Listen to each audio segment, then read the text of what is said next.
What up, y'all? Bankroll tip. All right. About to notch this frame. Step one. You want to cut that plate out. If you want to use a plasma cutter, use a plasma cutter. I'm going to use a cutoff wheel. It's going to get messy, nasty. Wear eye protection. But I'm going to cut that out exactly where I drew it.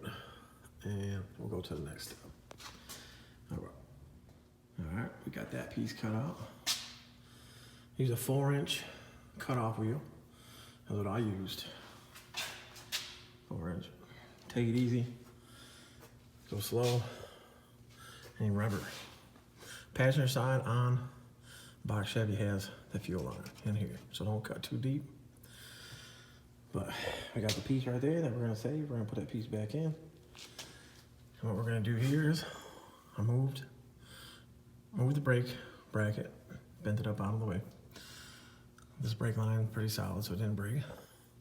I'm gonna make a slit up to here, like I did here. I'm gonna roll this in. Same thing over here. I made the slit there, made a slit down here. I'm gonna roll this in. Then I'm gonna go through and I'm gonna cut off what I don't want. And I'm gonna put a little curve in it too. So I'm gonna put that piece back up in there, I can curve that piece. Same thing to the top. I'm gonna cut off what I don't want. Probably about an inch up here, about 1.5 inches down here. Now this little spot right here is gonna be a little goofy to do, but I'll show how to do it. And on to the next. Now we have it all cut out. As you can see, I rolled this in. I'll end up putting a gap back in here so I can fill it. Now I'm gonna use the grinder. And I'm gonna grind this how I want. I'm gonna curve this how I want. And I'm gonna curve the top how I want. With 40 grit grinder. You can get these blades right here, or discs, from Amazon. So the shop's a mess, but anyway, this whole box right here, I forget how many is it, 50 of them? 1, 2, 3, 4, 5, 6, 7, 8, 9, 10, 5, boom, 50 of them. 50 of them, I think comes out to like $69 shipped. As long as you know how to use them, they'll last for days to come. That's actually pretty cheap. The 6-inch DeWalt cutoff wheels, you get those from Amazon too, which is right here. 6-inch, yes, I use a 6-inch with outer guard, but I don't force the blade. I allow it to cut light little turns, but when you want to get some nice little curves in there, you got to go with the 4-inch DeWalt blades. So if you guys are scared, use the 4-inch. You can use the guard. The guard always gets in the way. I still got all 10 fingers. 10 fingers, whatever you want to call it. I still got them all. Yeah, they're not in the best of shape, but they're there. So yeah, DeWalt, best blade out there for cutting. They stay together, even with a little bit of force to them, but don't force them. All that Harbor Freight crap that's out there that come apart and you be breathing that shit in, it'll kill you. Yeah, so these Amazon blades for grinding, cleaning it all up, boom, good. 40 grit, you want it to tear right in. If you want a step to this is an 80, it's pretty thick, but these are expensive. And I haven't checked these on Amazon, but still. Back to this, I'm gonna grind it now, get a little roll to it, like I want it, I want it to curve back in. When I'm done, it basically should look almost stock, or not stock, but custom fit, real nice. Not all jagged, not all chopped up, not all stepped and shit like that. All right, back to it, back in a minute. I got the plate tacked in there. This plate, everything on the back side of it, you gotta grind all the debris off. Undercoating, anything like that, for when you're welding, that it doesn't run out, get in your weld and contaminate your weld. You guys out there with them damn flux welders, trying to weld with wire that's flux, you can't do it. Don't try to do it, it's garbage. You gotta have a MIG welder with gas. Gas, gas, gas. Argon. So yeah, as you can see here, I'll end up stripping this in with a piece of metal, and I'll strip in down here. I'll get this to fit more. I'm gonna grind this back some more. And down here, I'll try to roll it in some, but I'm gonna need to patch this area. But what I'll probably do is run a 4x4 patch, 4x6, 4x5 patch right here. So it'll be plated over this. So this will be welded in. Then that plate will be here to cover that. So then we'll have a weld mark here, and I'll figure out what I'm gonna do here. But I'll get this to go tighter by just beating this out.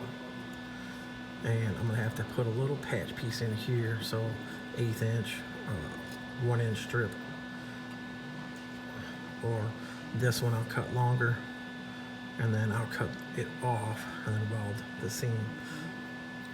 A little different here and there, but it gets it done. And if you look underneath, you can see how much back farther it is than that side. If you go off that hole, that's a big difference. So 28 on this call. And then I don't have to notch this far back, because when I do the alignment, I degree the spindles back. Like I said before, the spindle straight up and down, I will degree the spindle back. So when the wheel turns this way. So it actually gives it a sport steering. If you notice the Chargers, Challengers, BMWs, Mercedes, watch when the wheel turns, they lean. That leaning is a sport steering. It drives the tire into the ground. So therefore, less turning is more turning. And then it keeps the wheel from hitting the front up here. Now, I'm not guaranteeing it's not gonna rub a little bit. It could rub a little bit, but right here on the smooth area. So, like I said, again, it's not perfect, but it works. And on to the next. And there, shit, the light. But anyways, as you can see, like I said, cut a 4x6 plate to wrap on this end right here. Boom, wrapped it around, welded it to it. I gotta finish welding in this little pie cut piece right here. Always leave you a nice little gap so you can fill the gap in, so you can set the weld in. You don't want the weld sitting on top with 2 pieces of metal plated together.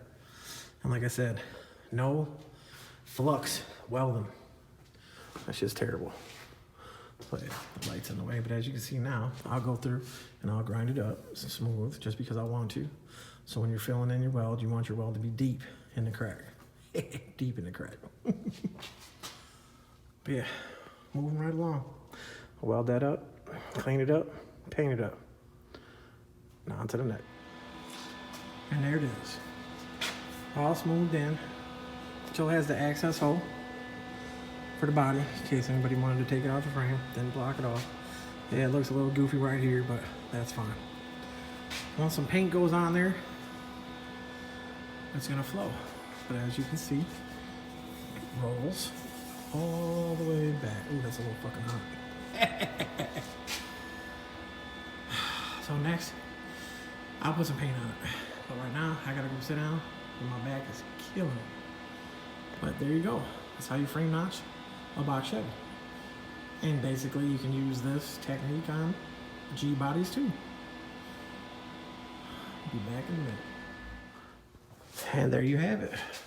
And all the lights kind of goofy, but just painted it so it's still just spray can. But that light really sucks. Maybe let's take the light away. It's really shiny right now because it's a semi-gloss, so but I just sprayed it. So I sprayed, let it sit, came back, sprayed some more on it. So put like a fog coat on it first. But the light is making it really like it's a lot. Anyways, let me turn this fucking light off.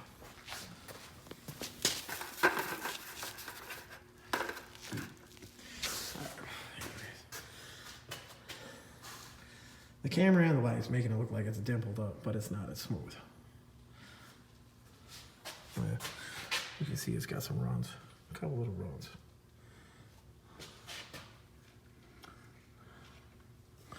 Trying to get a good shot, but earlier I had the sunlight coming through the back window with everything else that was going on.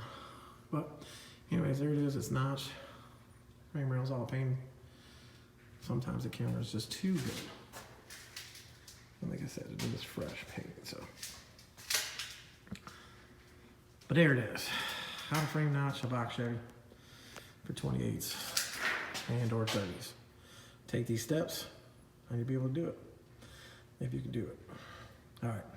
Better Custom Bankroll 10. Out.